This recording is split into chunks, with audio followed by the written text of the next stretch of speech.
Bonjour à toutes et à tous, ravi de vous retrouver, comme chaque semaine ici sur les chaînes Carac, en compagnie de Frédéric. Bonjour Frédéric. Bonjour Ludovic. Comment allez-vous? Très bien, et vous? Très bien, merci. Il paraît que dans B2B, cette semaine, nous allons nous intéresser à la communication et quelque part, nous allons même retourner sur les bancs de l'école. Effectivement, on reçoit un passionné de marketing et aussi d'entrepreneuriat. Il a consacré toute sa carrière à la communication, à la publicité, embrassé aussi l'arrivée d'Internet, puis des réseaux sociaux qui ont quand même passablement bouleversé son métier. Et dans le même temps, il n'a cessé d'entreprendre en créant une série d'entreprises, d'abord une agence de communication et assez vite des écoles pour former dans ce domaine. Récemment, il a élargi son spectre aux formations en management, en finance et même en relations internationales. Alors, vous avez peut-être reconnu, on parle du fondateur et directeur de Créa. Nous recevons donc aujourd'hui René Engelmann.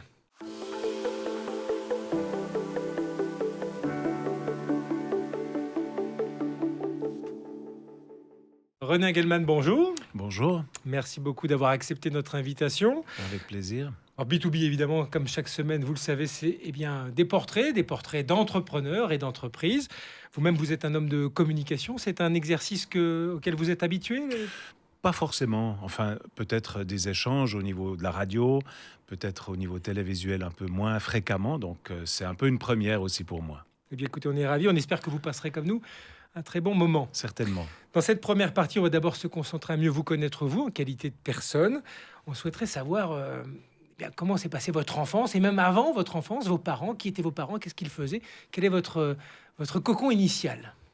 Mon père était aussi entrepreneur, donc c'est peut-être là aussi où j'ai pu être influencé assez jeune.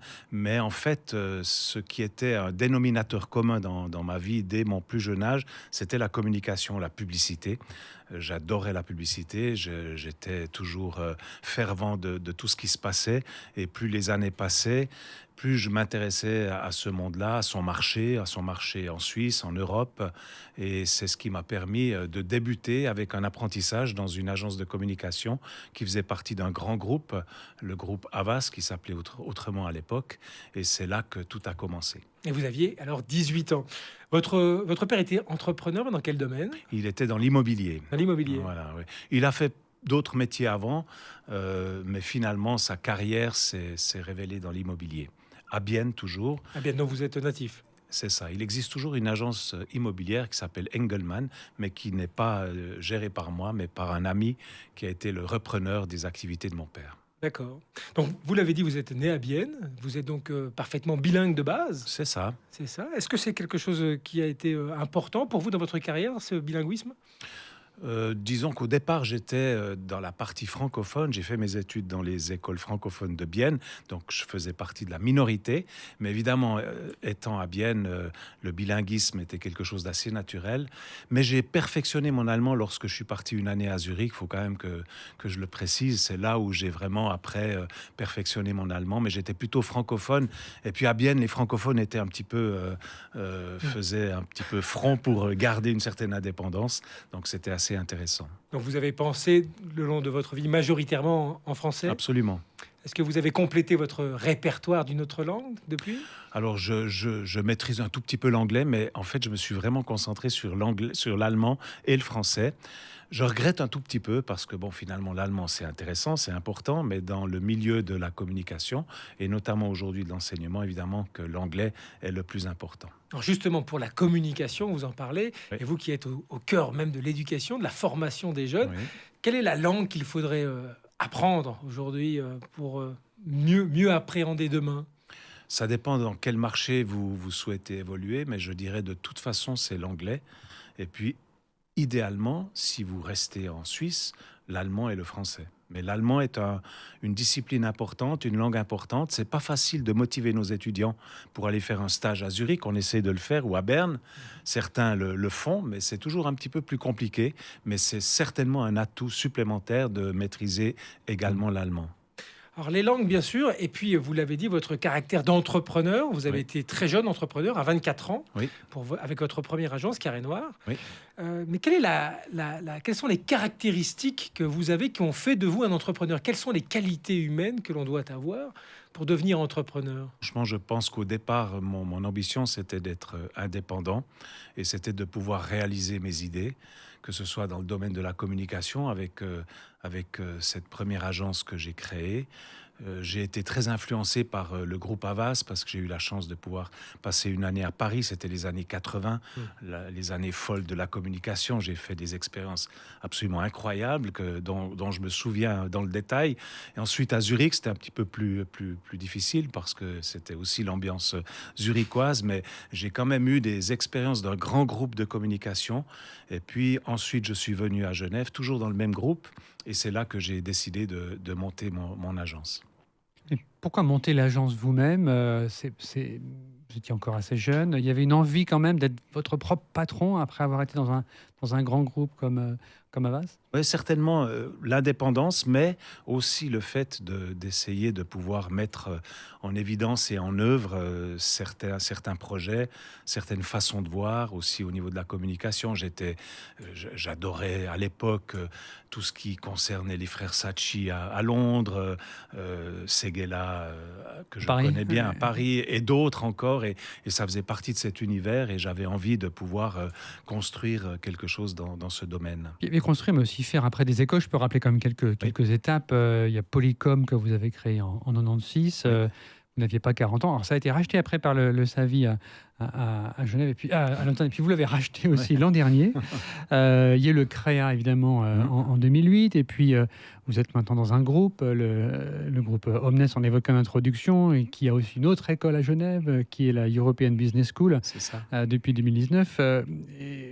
Qu'est-ce qui vous fait aller dans l'enseignement comme entrepreneur? Alors en fait, Polycom, c'est tout simple. J'ai créé l'école que j'aurais souhaité faire lorsque je me formais dans les métiers de la com. À l'époque, c'était vraiment des silos. On parlait des relations publiques, de la communication, du marketing. Et il y avait très peu de liens entre ces disciplines qui pourtant sont très liées. Et puis j'ai créé Polycom en faisant les liens directement entre ces trois disciplines. Ça a été un succès parce que ça n'existait pas. En fait, c'est toujours assez intéressant quand j'en parle même à nos étudiants. Aujourd'hui, par exemple, le stage en Suisse n'existait pas. En Suisse romande, j'ai inventé, entre guillemets, le stage en entreprise, en tout cas dans ces domaines-là. Et puis, je me souviens à l'époque avoir acquis 6 ordinateurs, et c'était quelque chose d'incroyable. On me disait, mais c'est de la folie de mettre autant d'ordinateurs à disposition on a un petit peu de la peine à se projeter à cette époque-là. À disposition Des élèves. des élèves, pour les étudiants. Pour les étudiants, oui. Ouais. Donc j'ai créé Polycom en souhaitant créer l'école que j'aurais souhaité faire. Aujourd'hui, quand vous communiquez justement avec vos étudiants, est-ce que vous avez le sentiment qu'ils ont suffisamment la fibre entrepreneuriale? Est-ce que vous attendez d'eux qu'ils réinventent, qu'ils inventent un peu le monde de demain? Oui, je pense que c'est l'objectif.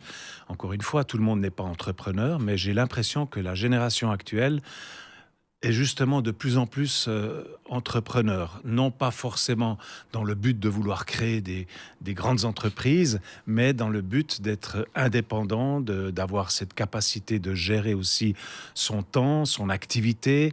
On voit aujourd'hui, la génération actuelle attache beaucoup d'importance aussi à l'équilibre de vie. Alors c'est parfois, on a parfois, nous, notre génération, de la peine à le comprendre. On se dit, non, mais il faut qu'il bosse jour et nuit. Mais c'est plus le cas aujourd'hui. Et par contre, je pense que c'est quelque chose de très positif. Néanmoins, nous avons dans chaque programme, dans chaque classe, chaque fois quelques étudiants qui se profilent très rapidement comme étant des entrepreneurs, et ça va ensuite être démontré dans leur carrière. Alors forcément, on va parler aujourd'hui de vos succès en quelque sorte, mais c'est intéressant aussi, notamment pour vos étudiants, de savoir au niveau des erreurs. Quand vous quand vous regardez dans le rétroviseur et que vous voyez vos expériences passées, vos entreprises de départ, quelles sont les erreurs que vous relevez? Qu'est-ce que vous auriez aimé faire autrement? Je pense que des erreurs, on en fait tout le temps. Moi, j'ai toujours eu comme principe de m'entourer de gens plus intelligents que moi. Et c'est quelque chose que je dis depuis très longtemps. Ça m'a permis de pouvoir évoluer et grandir et de ne pas avoir peur d'avoir à ses côtés des gens qui ont peut-être plus de compétences ou plus d'idées. Et puis, ça permet d'enrichir effectivement le débat. Ça permet aussi certainement de corriger certaines erreurs.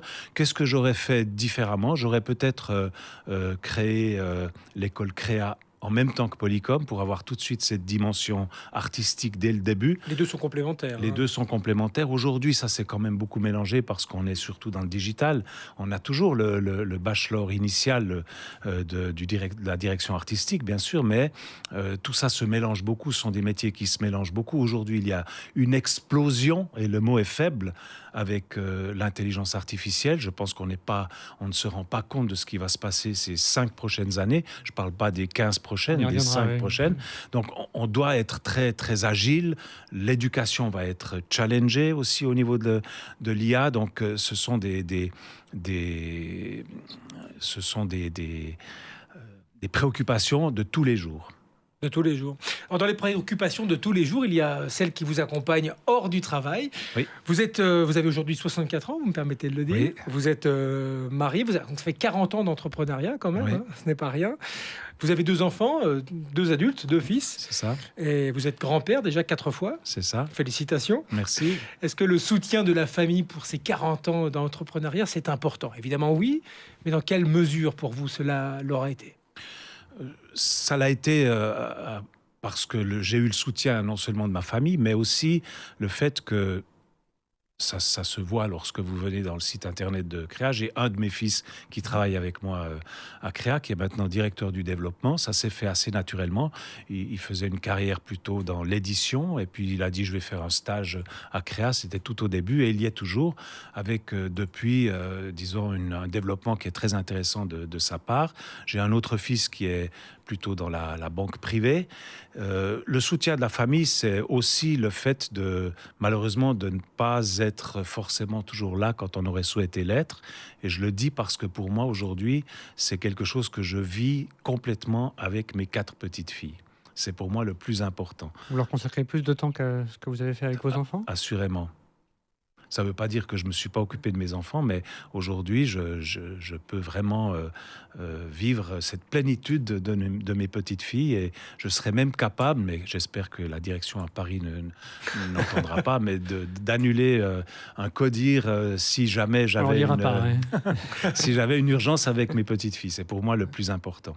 Et vous vous projetez entrepreneur pendant encore 5, 10, 15, 20 ans, sans jamais s'arrêter, ou vous pensez une fois quand même vraiment faire autre chose? Non, je suis en train de préparer ma relève, et puis peut-être que je resterai encore aux commandes non exécutives de Créa. Ça, on va le décider dans les 12 mois qui viennent, mais c'est clair que je souhaite m'arrêter, faire autre chose, m'occuper de ma famille et puis de mes loisirs.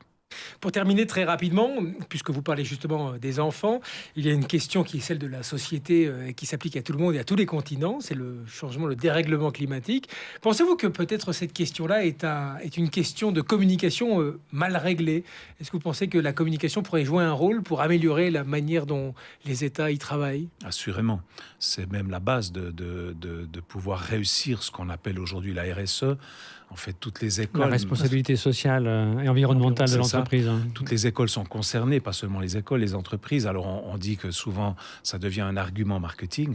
Je peux vous dire qu'au sein de Créa, c'est un sujet qui est d'actualité, et c'est pas un sujet marketing parce qu'on déploie beaucoup d'énergie, beaucoup d'argent aussi pour pouvoir faire en sorte que non seulement nos programmes portent ces différents thèmes qui font partie de la RSE, mais que nous puissions sensibiliser nos étudiants. Pour moi, ce qui est très important quand je suis face aux étudiants, ce qui m'arrive quand même pas très fréquemment aujourd'hui, malheureusement, mais je suis plus souvent en codir avec des tableaux Excel, mais en fait, c'est de dire aujourd'hui, on pourrait se dire, mais je suis étudiant, j'ai 20 ans, quel est mon avenir? On parle de crise géopolitique, de crise environnementale, etc. Et je dis toujours, c'est vous qui allez prendre les commandes de la suite et vous allez trouver des solutions. Vous allez les développer. C'est vous qui allez être les entrepreneurs et ceux qui allez faire en sorte qu'on va résoudre certains problèmes. Et j'en suis complètement convaincu. On va maintenant passer à la suite de notre émission avec le portrait de l'entreprise.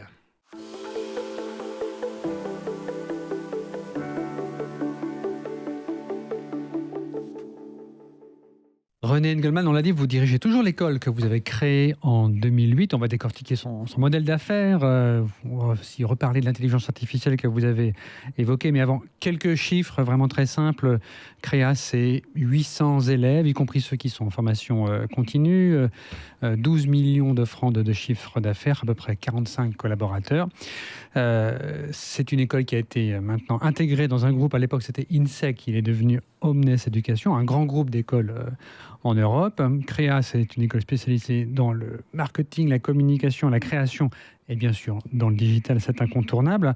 Et puis maintenant aussi, il y a une nouvelle école, EU Business School, elle aussi de ce groupe Omnes. Et puis c'est un peu l'actualité du moment, pour ça qu'on reçoit aujourd'hui, c'est que les deux écoles vont se retrouver sur le même lieu, on va le dire le même campus. Ce sera le 1er septembre dans le quartier Praille-Casa-Vernet dans le canton de Genève. À peu près 1000 étudiants au total. Et pourquoi est-ce que vous regroupez ces deux écoles? Je rappelle que vous êtes aussi le patron de ce campus. Donc en fait, EU Business School, c'est un groupe qui est présent à Barcelone, à Munich et à Genève, qui a été créé en Suisse depuis plus de 50 ans, je crois, à vérifier. Et en fait, c'est une école qui a plus de 3000 étudiants à Barcelone, un nombre important également à Munich, et à Genève, c'est un peu plus petit, c'est plus confidentiel. Ouais. Voilà, donc en fait, l'objectif, c'était aussi de pouvoir faire en sorte que l'alliance de nos deux écoles, sous le même campus, nous permette de profiter les uns des autres. EU étant une école qui a majoritairement, presque à 100%, que des étudiants internationaux. Donc, qui viennent vraiment du monde entier et qui ont que des cursus en anglais et qui ont en fait cette particularité de venir, de se former, souvent de repartir avec un diplôme en poche pour pouvoir débuter. Et vous espérez construire des ponts entre ces deux écoles, ou quel genre de pont? Oui, alors en fait, d'une part, on va certainement, peut-être pour Fall 26, démarrer un programme en commun où on aura peut-être un double diplôme. C'est des éléments auxquels on pense maintenant, on y travaille. On n'a pas encore une feuille de route qui est très claire par rapport à cela. L'objectif, c'était déjà de se poser la question, est-ce qu'on peut se réunir sous le même toit ? Et ça a été positif puisqu'on a pu prendre près de 2000 m² supplémentaires qui sont en train d'être aménagés. Donc ça permet vraiment d'être déjà ensemble, mais chacun gardera son identité, ses équipes. Et puis au fur et à mesure des mois qui vont s'écouler, des années, on va essayer de faire des liens pour pouvoir offrir à nos étudiants, ça notamment aussi les nôtres, de pouvoir aussi intégrer d'autres programmes. C'est un investissement important pour l'école, de quel montant ? Alors l'investissement en termes de locaux, c'est un investissement, ce qu'on appelle en CAPEX, donc qui va être amorti sur 3-4 ans, c'est à peu près 1 million. Et puis ça représente à peu près 500 000 francs de loyer supplémentaire. On va passer à l'école de Vic. Vous me regardez parce que j'ai relevé quelque chose qui m'a beaucoup plu sur le site de Créa, notamment ce trombinoscope avec une énergie assez folle et assez gaie, assez joyeuse de vos collaborateurs. Il y a 40 images, 40 vignettes, et sur les 40, il y a 17 hommes seulement. Je me demandais si le girl power, comme on le dit, était un peu au centre de l'ADN de Créa. C'est pas forcément volontaire, ça se fait un peu naturellement. Il faut remarquer également que dans plusieurs de nos programmes, il y a parfois plus de filles que de garçons. Ça dépend des disciplines. Si je prends par exemple le marketing du luxe, on a plus de présence féminine que d'étudiants masculins. Mais en fait, au niveau de l'équipe, c'est vraiment... c'est pas forcément une volonté de dire il faut qu'on essaie d'avoir plus de femmes que d'hommes. C'est vraiment quelque chose qui se fait assez naturellement. Et c'est d'ailleurs très heureux, ça se passe très bien. Et on a une ambiance qui est vraiment très agréable. Il faut juste préciser que l'équipe, ce sont ceux qui gèrent l'école avec tout ce que ça représente, la pédagogie, le career center, la comptabilité, le développement, le recrutement, etc. Nous avons à peu près 150 chargés de cours et intervenants, puisque nous avons des vacataires, c'est-à-dire des personnes qui travaillent comme vous et moi et qui prenons un peu de temps pour aller enseigner, certains un peu plus que d'autres. Mais en fait, les personnes qui sont en face des étudiants, ce sont vraiment des personnes qui sont dans les métiers. Des professionnels actifs dans la profession. Absolument. Et quel est le modèle économique de Créa ? Ça repose uniquement sur le paiement des frais d'écolage ?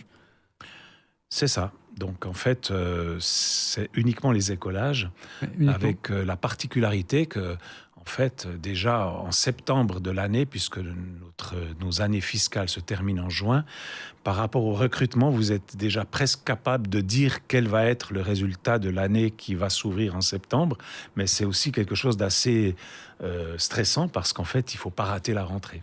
Ouais. Et quel est le taux de réussite, hein? Alors le taux de réussite en pourcentage, il est élevé, mais ça ne veut pas dire que automatiquement, parce qu'on est dans une école privée, c'est un petit peu l'image qu'on en a, nous ne sommes jamais là pour piéger nos étudiants. Par contre, nous avons tout un système d'évaluation, déjà un premier exercice d'examen à partir de la première année qui permet de passer en deuxième année, plus des contrôles continus. Enfin, le système scolaire, on est très strict par rapport au crédit ECTS, même si nous sommes privés. Nous sommes conformes aux accords de Bologne et j'ai presque envie certification. Il y a une certification et on est encore plus assidus à mettre en œuvre les accords de Bologne par rapport au crédit ECTS. Donc on est très strict par rapport à cela. Donc il y a des échecs, mais en fait tout est fait pour que nos étudiants réussissent, mais nous avons... Et d'où viennent les étudiants de Créa? Ce sont là beaucoup d'étudiants locaux? Alors nous avons... à Créa, majoritairement des étudiants suisses et français, donc France voisine. La France voisine est pour nous très importante. Près de 30% de nos étudiants viennent de la France voisine.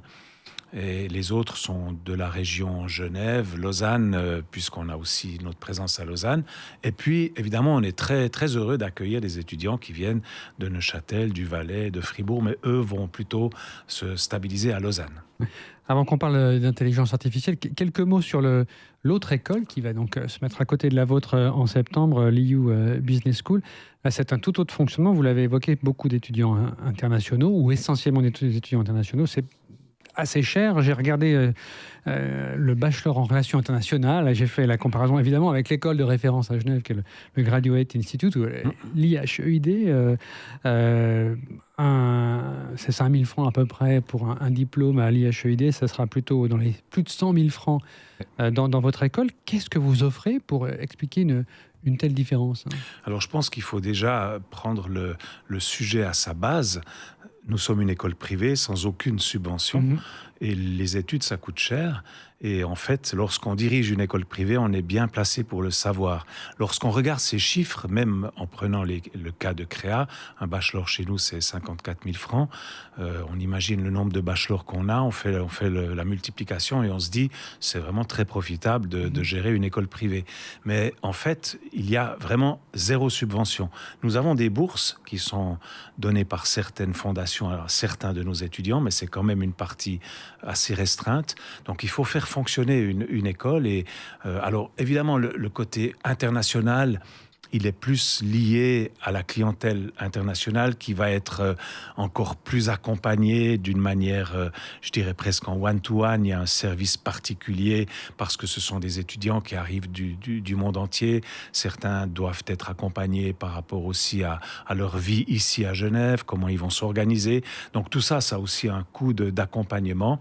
Et en fait, je pense qu'il est difficile de comparer le coût d'une telle école ou d'un programme. Et sur le contenu, en revanche, là, vous rivalisez de quelle manière pour attirer ces étudiants? Par rapport au recrutement ou par rapport à... Oui. Donc en fait, EU est donc organisé avec des agents à travers le monde. C'est une école importante, peut-être un peu moins à Genève, mais c'est un groupe qui est très important. D'ailleurs, depuis qu'ils ont été repris par Omnes, je crois que c'est la deuxième école du groupe.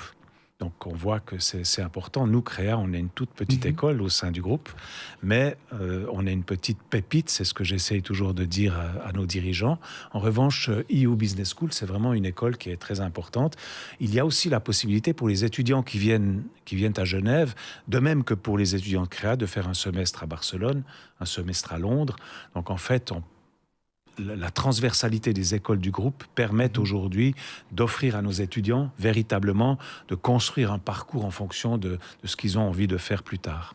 Merci. Passons à l'intelligence artificielle, vous l'avez brièvement évoqué. Qu'est-ce que ça change concrètement Là, plutôt, j'imagine, au sein de Créa, dans l'école, à la fois dans le travail que produisent les étudiants et comment vous enseignez également les matières. Donc en fait, l'objectif, c'est déjà de mettre à niveau nos étudiants pour pouvoir utiliser les outils de l'intelligence artificielle en fonction des Donc disciplines. de leur apprendre à utiliser les outils. Absolument. Par exemple, ils vont être un peu différents pour les étudiants qui sont en direction artistique que pour ceux qui sont en marketing digital, même si, encore une fois, ce sont des métiers qui vous êtes bien placés pour le savoir, s'entrechoquent et s'entremêlent. Mais en fait, premièrement, c'est de leur permettre d'acquérir les outils, de pouvoir les utiliser, ensuite de monter en puissance, parce que l'utilisation des outils, c'est une chose, mais ensuite, ça permet d'augmenter la connaissance, d'aller plus rapidement sur certains processus. Et en fait, c'est notre objectif de pouvoir faire en sorte que nos étudiants puissent progresser individuellement ensuite dans leur carrière avec ce soutien. Et avec le recul, vous avez, je l'ai aussi évoqué, vous avez commencé avant Internet est arrivé, il y a eu les réseaux sociaux. À chaque fois, les règles, les codes de la communication, du marketing ont été bouleversés. Oui. Comment est-ce que vous pensez que l'IA change tout ça? C'est difficile de le savoir aujourd'hui vraiment. Chacun, je pense, se fait ses propres idées. Et puis évidemment, on est abreuvé d'informations tous les jours. C'est un sujet quotidien de chaque heure, avec chaque fois des évolutions, des changements. Donc c'est assez difficile de savoir exactement qu'est-ce qui va se passer. Il y a certaines personnes, notamment en Europe, qui disent aujourd'hui, il faudrait plus envisager d'investir beaucoup d'argent dans une formation, dans une filière de formation. Il faut utiliser l'intelligence artificielle pour devenir auto-entrepreneur dans le sens de se former soi-même, s'auto-former. Je pense que c'est vraiment quelque chose qui va évoluer. Alors, vous êtes d'accord avec ça? Je pense vers l'auto-formation? En tout cas, c'est quelque chose qu'il va falloir gérer. Et personnellement, je pense que l'école aura toujours la mission de faire en sorte que ça puisse se faire dans de bonnes conditions et qu'on puisse véritablement accompagner les étudiants, mais faire en sorte qu'ils soient aussi indépendants par rapport à ça. Un grand défi devant nous. On entend malheureusement souvent qu'effectivement les plus jeunes parfois utilisent déjà l'intelligence artificielle pour des fonctions qu'on n'utilise pas nous. Merci beaucoup. Avant de nous quitter, on va vous proposer de passer à l'exercice non pas artificiel mais bien réel, celui du questionnaire de Proust. Merci beaucoup Frédéric. Merci Ludovic. Et puis, je vous souhaite un bel été, dis donc. Merci à vous aussi. Quel est votre principal défaut? Mon principal défaut, c'est certainement l'impatience. Quelle devise vous répétez-vous chaque jour? M'entourer de gens plus intelligents que moi. Quel conseil donneriez-vous à quelqu'un qui crée son entreprise? Avoir le courage de le faire, prendre beaucoup d'énergie, ne pas être immobilisé par rapport à l'échec, mais au contraire aller de l'avant, avoir confiance en lui et surtout faire en sorte qu'il puisse s'entourer de gens qui vont l'accompagner.